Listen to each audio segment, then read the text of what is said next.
Selamat nonton Blue Film, Om. Di siang hari yang cerah, sebuah keluarga melakukan pindahan ke rumah baru mereka di pinggiran kota.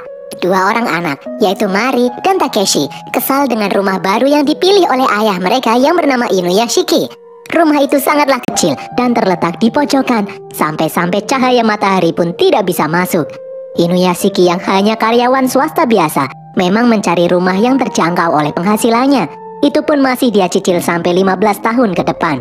Setelah usai berbenah, Mari mengajak yang lain untuk makan. Inuyashiki memberitahu kalau dia mendapat bingkisan dari tetangga untuk dimakan. Namun Mari tidak memperdulikannya dan mengajak adik dan ibunya pergi makan di luar. Alhasil, Inuyashiki memakan bingkisan itu sendirian di rumahnya. Keesokan harinya, Om Inu pergi ke tempat kerjanya sambil berdesak-desakan naik kereta. Sesampainya di kantor, dia langsung mendapat teguran dari atasan karena salah memperhitungkan stok barang. Berkali-kali Om Inu meminta maaf pada atasannya yang marah tersebut. Malam harinya, di perjalanan pulang, Om Inu melihat beberapa berandalan sedang memalak seseorang. Karena takut, Om Inu berniat untuk menjauh. Setelah berbalik, Om Inu kaget saat melihat putrinya ada di sana.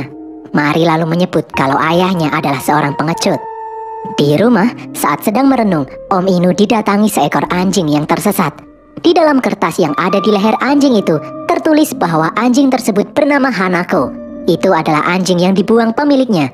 Om Inu rupanya senang dengan kedatangan anjing itu. Namun saat istri Om Inu melihat anjing tersebut, dia tidaklah senang. Dia menyuruh Om Inu membuang anjing itu. Dia juga memberi Om Inu sepucuk surat dari dokter yang memperlihatkan hasil tes kesehatan Om Inu. Keesokan harinya, Om Inu menemui dokter di rumah sakit.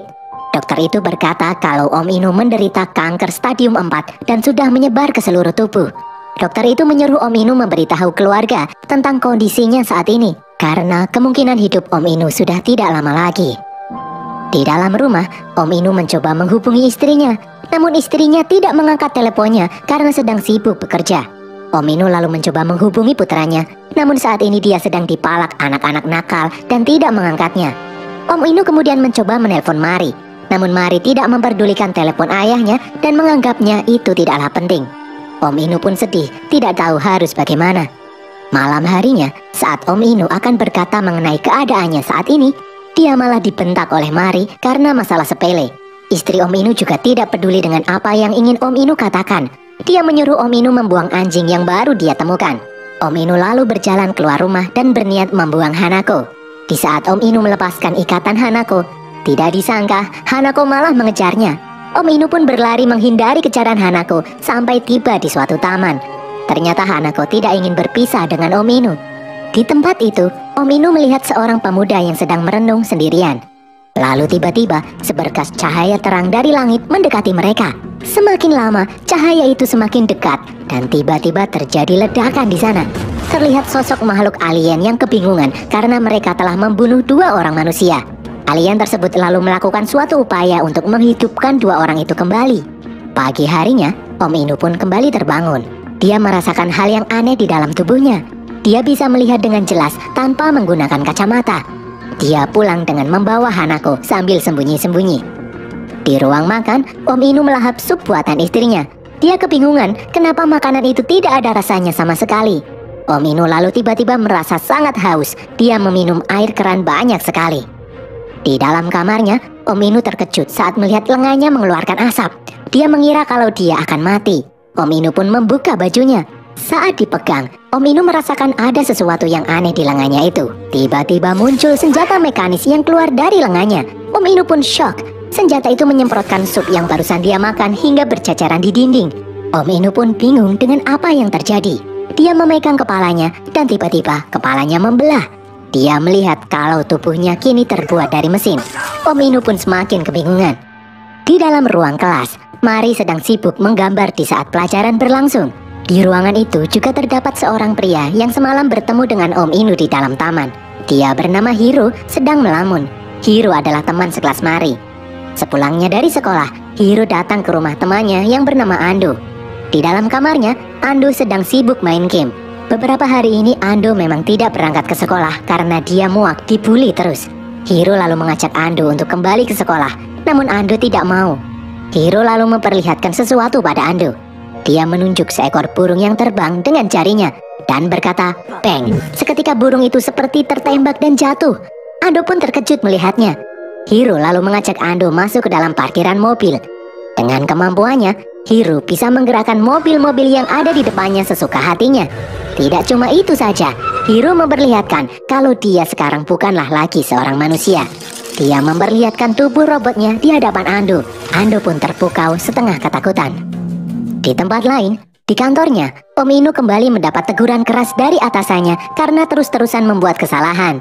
Atasannya mengancam akan memecat Om Inu, namun Om Inu bersujud memohon agar jangan dipecat karena cicilan rumahnya belum lunas. Di luar kantor, tidak sengaja, Om Inu melihat seekor burung dara yang lumpuh tidak bergerak namun masih hidup. Itu adalah burung yang barusan ditembak oleh Hiro. Om Inu lalu menyentuh burung tersebut. Dari matanya muncul gambaran mengenai kondisi vital burung itu dan mulai memproses untuk penyembuhannya. Setelah selesai, Om Inu terkejut saat melihat burung yang ada di genggamannya kembali sehat dan mampu untuk terbang lagi. Beberapa saat kemudian, Om Inu mendengar seseorang meminta tolong dari kejauhan. Dia lalu menelusuri asal suara tersebut. Ternyata suara itu berasal dari seorang ibu yang meminta tolong pada seorang dokter untuk menyelamatkan anaknya yang menderita tumor otak yang hampir mustahil disembuhkan. Om Inu kemudian masuk ke dalam kamar pasien dan memegang kepala anak tersebut. Kembali terlihat proses penyembuhan di matanya. Setelah selesai, secara ajaib anak tersebut mulai membuka mata. Anak itu telah sembuh dan siuman. Om Inu memiliki kemampuan seperti Ningsih Tinampi. Sang ibu dari anak itu dan sang dokter terkejut saat melihat anak itu kembali bangkit karena sangat sulit dipercaya. Om Inu pun bergegas pergi. Di luar, raut wajah Om Inu berbinar. Dia sangat bahagia karena dengan kemampuannya dia bisa menyelamatkan nyawa manusia. Di sekolah, Hiro mengajak Ando kembali masuk ke dalam kelas. Di sana Ando langsung ditemui oleh preman kelas yang ingin memalaknya. Melihat kejadian itu, Hiro pun maju dan meremas lengan si preman dan membuatnya kesakitan. Hiro memaksa preman itu untuk meminta maaf pada Ando. Hiro lalu mengacungkan jarinya ke arah kepala si preman dan mengancam akan membunuhnya. Namun Ando menghentikan aksi tersebut. Ando tidak ingin Hiro kelewatan. Sepulang sekolah, seorang wanita menghentikan Hiro yang berjalan sendirinya. Wanita itu bernama Shion. Dengan agak ketakutan, Shion berkata kalau dia menyukai Hiro sejak lama. Dia tidak tahan dan ingin mengungkapkan perasaannya, namun dia takut hal itu akan membuat Hiro marah. Mendengar hal itu, Hiro malah tersenyum dan berkata kalau dia senang mendengarnya. Di perjalanan pulang, dengan kemampuannya menghack telepon, Hiro menelpon ibunya yang sedang bekerja. Hiro menyebut akan segera pulang, namun ibunya menyuruh Hiro untuk pergi menemui ayahnya yang saat ini sudah menikah lagi dan membina keluarga baru. Awalnya Hiro menolak untuk menemui ayahnya yang telah meninggalkan ibunya, namun ibunya memaksa karena bagaimanapun dia adalah ayah Hiro juga. Hiro pun menuruti keinginan ibunya dan pergi ke rumah ayahnya. Di sana, ayah Hiro memberi uang nafkah bulanan untuk diberikan kepada ibunya. Di dalam kediaman ayahnya, Hiro bertemu dengan istri baru ayahnya dan kedua anaknya yang masih kecil. Terlihat mereka sangat senang dengan kedatangan Hiro. Hiro pun menemani mereka bermain semalaman. Namun apa yang ada di dalam hati Hiro tidak seperti kelihatannya. Hiro merasa cemburu. Dia marah dengan ayahnya melihat keluarga barunya yang sangat bahagia berbanding terbalik dengan kehidupan ibunya yang sangat menderita. Perlahan-lahan Hiro mengangkat telunjuknya dan mengarahkannya ke kepala ayahnya. Hiro sangat ingin menembak ayahnya saat itu juga, namun dia urungkan. Hiro pun berpamitan untuk pergi. Di perjalanan pulang, Hiro masih mendengar percakapan keluarga ayahnya yang bahagia. Hiro ternyata masih emosi. Hiro lalu berhenti di depan sebuah rumah. Dia melihat sebuah keluarga yang bahagia dan berencana menguliahkan anaknya ke perguruan tinggi di luar negeri. Hiro masuk ke dalam rumah tersebut dan melampiaskan kemarahannya pada keluarga itu. Hiro mengacungkan jarinya dan bang! Dengan brutal, Hiro membantai keluarga itu.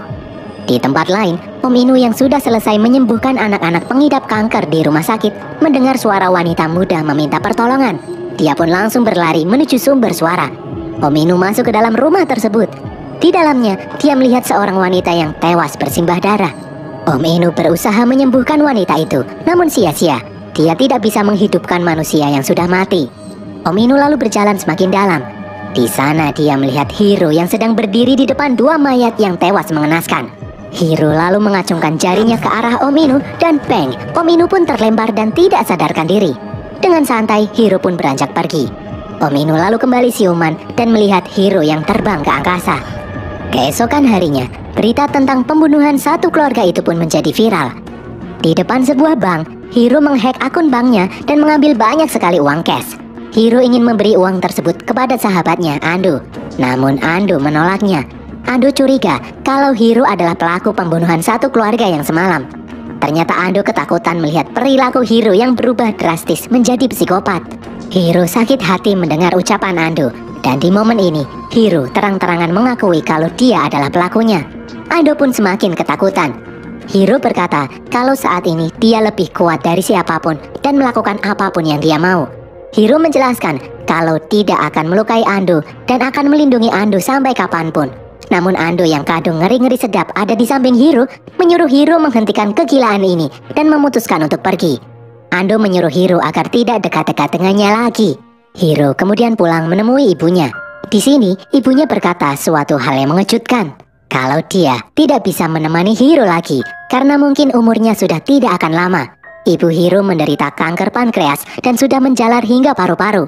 Hiro pun shock mendengarnya. Hiro yang tidak ingin melihat ibunya menderita lalu menangis memeluk ibunya. Satu-satunya orang yang Hiro pedulikan saat ini adalah ibunya. Hiro tidak ingin melihat ibunya menderita. Hiro sedih kenapa ibunya mendapatkan nasib yang malang padahal ibunya tidak pernah melakukan kesalahan apapun. Di tempat lain, di rumah Om Inu sedang terjadi perdebatan. Istrinya marah kepada Takeshi karena telah mencuri uang darinya. Dan Mari yang bersikeras tidak ingin melanjutkan sekolah ke bangku kuliah. Istrinya ingin Om Inu menasehati mereka.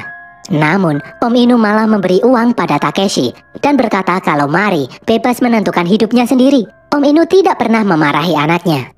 Namun sikap baiknya ini tidak diterima baik. Mari malah mengejek ayahnya yang hanya pekerja biasa. Bahkan untuk membayar cicilan rumah saja kesulitan. Mari sangat membenci ayahnya dan berkata kalau dia tidak ingin menjadi seperti ayahnya kelak yang tidak bisa melindungi keluarganya sendiri. Om Inu pun hanya terdiam, tidak bisa berkata apa-apa. Di dalam kamarnya, Om Inu merenung bagaimana dia bisa menyelamatkan orang lain kalau melindungi keluarga sendiri saja tidak bisa. Om Inu menangis melihat keluarganya yang kacau ini. Satu-satunya yang peduli dengannya adalah Hanako. Beberapa saat kemudian, Om Inu mendengar suara seorang pria yang memohon pertolongan agar Tuhan menghentikan aksi temannya yang telah membunuh satu keluarga di malam sebelumnya. Karena teringat akan hal itu, Om Inu pun bergegas keluar dari rumahnya dan membawa Hanako terbang mendekati sumber suara. Om Inu terbang melintasi kota hingga sampailah di taman kota. Di sana dia bertemu dengan Ando. Ando pun kaget melihat Om Inu yang memiliki kemampuan sama seperti Hiro. Om Inu bercerita awal mula dia dan Hiro mendapatkan kekuatan itu. Ando lalu sadar kalau sebenarnya kekuatan yang dimiliki oleh Om Inu dan Hiro itu sama. Namun Hiro belum sadar kalau dia memiliki kekuatan penyembuh. Dan Om Inu juga belum sadar kalau dia juga memiliki kekuatan penghancur.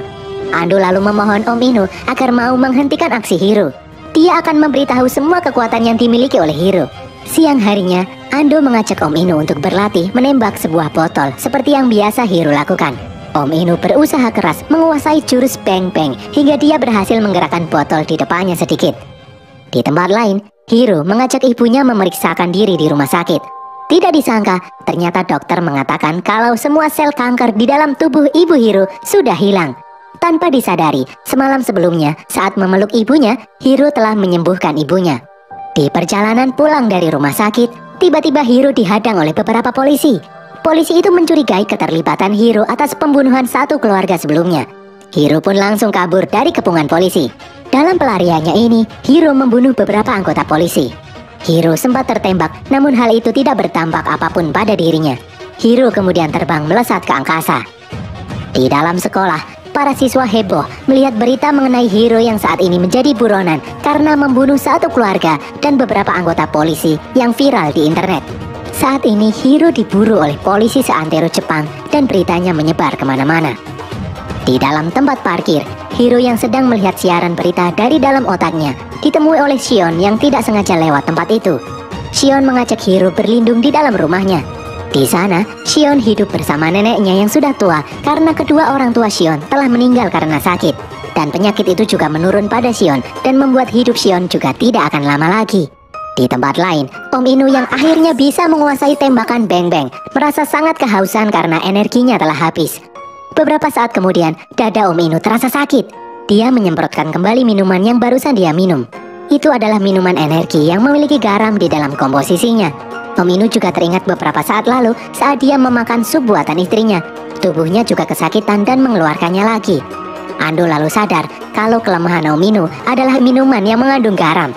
Dengan kata lain, Hiro pun memiliki kelemahan yang sama. Malam harinya, di perjalanan pulang, Mari melihat ayahnya berbincang-bincang dengan Ando. Karena penasaran, Mari mendekati Ando dan bertanya apa yang dia lakukan bersama ayahnya.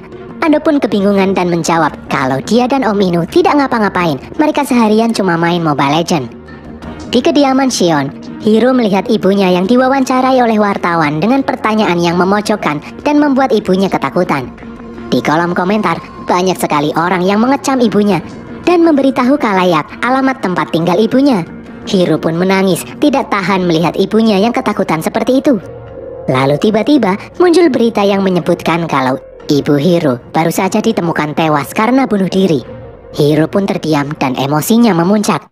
Hiro lalu melihat kolom komentar yang mengecam ibunya dan berkata kasar. Hiro lalu dengan kemampuannya menghack komputer orang yang telah memberitahu tempat tinggal ibunya. Dari jarak jauh, Hiro menembak orang itu berkali-kali. Orang itu pun tewas bersimbah darah. Tidak hanya satu orang saja, Hiro juga menghack ponsel orang-orang yang telah membuli ibunya dan membunuh mereka satu persatu. Bahkan sang reporter yang menanyai ibunya juga menjadi korban. Shion lalu menemui Hiro yang sedang meminum banyak sekali air karena kehabisan tenaga. Ternyata Shion masih tidak percaya kalau Hiro adalah pelaku pembunuhan yang sedang viral. Shion selalu melihat sisi baik Hiro saja karena dia menyukainya. Hiro lalu memperlihatkan tubuh robotnya di hadapan Shion. Shion pun kaget, namun dia berusaha untuk tidak takut. Hiro lalu mengajak Shion terbang melintasi kota. Namun Shion berkali-kali berkata kalau dia tidak takut. Dia masih yakin masih tersimpan sisi kemanusiaan di dalam tubuh Hiro. Hiro akhirnya menyadari kalau saat ini tidak ada satu orang pun di dunia yang peduli dengannya kecuali Shion. Hiro lalu berjanji kalau dia akan menjadi pelindung Shion sampai akhir hayatnya. Pagi harinya, berita mengenai tewasnya orang-orang secara misterius menjadi viral di internet. Mereka memiliki luka yang sama seperti korban Hiro sebelumnya. Berita kemudian memberitakan aksi seseorang yang telah menyembuhkan puluhan anak penderita kanker di rumah sakit. Di saat negeri sedang ketakutan akan pembunuhan keji, muncul sosok malaikat penolong yang mampu menyembuhkan penyakit mematikan. Malam harinya, saat Shion mengambil air untuk diminum, dia terkejut melihat puluhan polisi ada di sana. Hiro lalu bangun dan melindungi Shion. Para polisi itu pun mulai menembak membabi buta. Hiro lalu membalas tembakan itu dan membantai semua polisi yang ada di sana. Setelah situasi kembali tenang, Hiro melihat Shion dan neneknya tewas terkena tembakan. Hiro pun sedih meratapi nasib orang-orang yang dekat dengannya selalu berakhir tragis. Emosi Hiro pun memuncak dan tidak terbendung lagi. Hiro berniat untuk membalas kematian semua orang yang dicintainya. Hiro pun melesat terbang menjauh. Pagi harinya, melihat siaran berita mengenai aksi Hiro yang semakin brutal, Om Inu menyuruh anak-anaknya agar tidak pergi dan jangan menggunakan ponsel. Namun tidak satu orang pun yang mendengar ucapannya. Mereka tetap pergi, tidak menghiraukan nasihat Om Inu. Mari dan rombongan satu kelasnya mengikuti study tour pergi ke dalam gedung balai kota. Di tempat lain, Hiro menghack semua stasiun televisi. Di sana, Hiro berkata kalau dia saat ini sedang marah dan berencana akan membantai semua penduduk Jepang. Hiro lalu mengarahkan telunjuknya ke kamera dan bang, satu persatu orang yang menatap layar tewas tertembak. Hiro terus melakukannya hingga banyak sekali orang yang tewas. Semua orang pun panik dan berhamburan. Orang-orang yang menatap layar pun tumbang satu persatu. Di tempat latihan, Om Inu menyadari Hiro yang sudah mulai beraksi lagi. Dia mengambil satu botol minuman energi dan bergegas melesat pergi. Sampai saat ini, berita mengenai Hiro pun viral di mana-mana. Hiro juga membunuh pembawa berita yang sedang menyiarkan aksinya. Hiro masih terus membunuh orang-orang tidak berdosa. Di dalam gedung balai kota, beberapa anak nakal yang penasaran mencoba melihat handphone. Dan bang, mereka pun juga ikut tewas. Dengan bantuan Om Inu, Ando menghack siaran televisi dan menyuruh semua orang agar membuang HP dan menjauhi layar monitor. Aksi Ando itu membuat Hiro kesal. Omongan Ando itu didengarkan oleh orang-orang dan mereka mulai membuang handphone milik masing-masing. Hiro lalu melanjutkan aksinya. Dia meluncurkan rudal yang keluar dari punggungnya. Rudal-rudal itu melesat dan menghancurkan gedung-gedung di sekitarnya. Aksi Hiro sudah semakin keterlaluan. Rudalnya juga menyerang gedung balai kota tempat Mari berada. Om Inu lalu menemui Hiro dan mencoba menghentikannya. Om Inu menyuruh Hiro berhenti membunuh orang-orang tidak berdosa. Namun ternyata niat Hiro menghancurkan Jepang sudah bulat. Dia tidak bisa dihentikan lagi. Om Inu lalu menembak kepala Hiro dan hal itu membuat dia marah. Mereka pun terbang melesat. Terjadi aksi kejar-kejaran di langit dengan kecepatan tinggi. Om Inu berusaha kabur, namun Hiro tidak melepaskannya begitu saja. Sambil terbang, Om Inu melacak keberadaan Mari yang saat ini meminta pertolongan. Hiro lalu menembak punggung Om Inu dan membuat kemampuan terbangnya tidak stabil. Hiro lalu menendang Om Inu hingga menembus beberapa gedung dan terpental masuk ke dalam helikopter. Di sana Om Inu berusaha menolong seorang reporter yang hampir terjatuh. Di dalam helikopter, Hiro menembak sang pilot dan membuat helikopter itu berputar-putar di angkasa. Sebelum helikopter itu menabrak gedung, Om Inu terbang membawa sang reporter ke atas gedung dan berhasil menyelamatkannya. Namun dari belakang, Hiro menembak reporter itu hingga tewas. Saat melihat Hiro akan minum, Om Inu menembak minuman Hiro. Hiro pun marah dan merebut minuman milik Om Inu. Hiro meminumnya hingga habis tidak tersisa. Hiro kemudian kembali menembaki Om Inu. Om Inu pun kabur melesat terbang ke atas, menghindari rudal-rudal yang ditembakkan oleh Hiro. Om Inu terus terbang hingga melewati atmosfer. Di sana, akhirnya Hiro berhasil menangkap Om Inu dan mengarahkan senjatanya ke wajah Om Inu. Tidak disangka, yang keluar adalah air yang barusan dia minum. Hiro pun kesakitan. Hiro lalu melihat botol air mineral milik Om Inu yang dia rebut sebelumnya. Ternyata itu adalah air yang mengandung garam.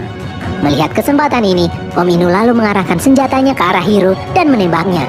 Hiro pun terjatuh melesat ke bumi dan meledak. Om Inu lalu bergegas menemui Mari yang sebelumnya terkena ledakan. Om Inu melihat Mari yang diam tidak bergerak. Dia pun memegang kepala Mari dan berusaha menyembuhkannya. Namun Mari tidak kunjung siuman. Om Inu pun sedih. Dia menangis dan berteriak agar Mari kembali sadar.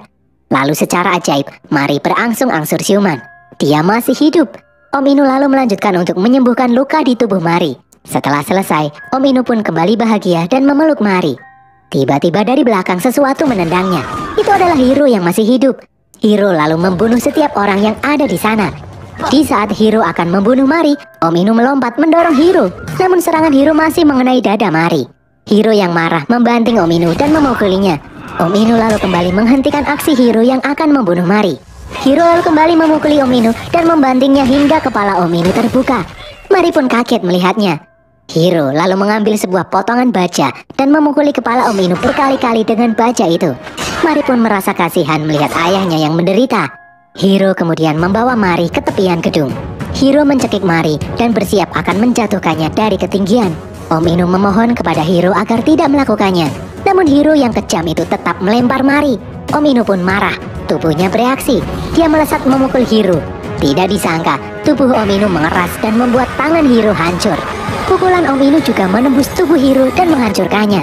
Om Inu terbang dengan kecepatan tinggi menuju bawah. Tepat sebelum mencapai dasar, Om Inu berhasil menangkap Mari.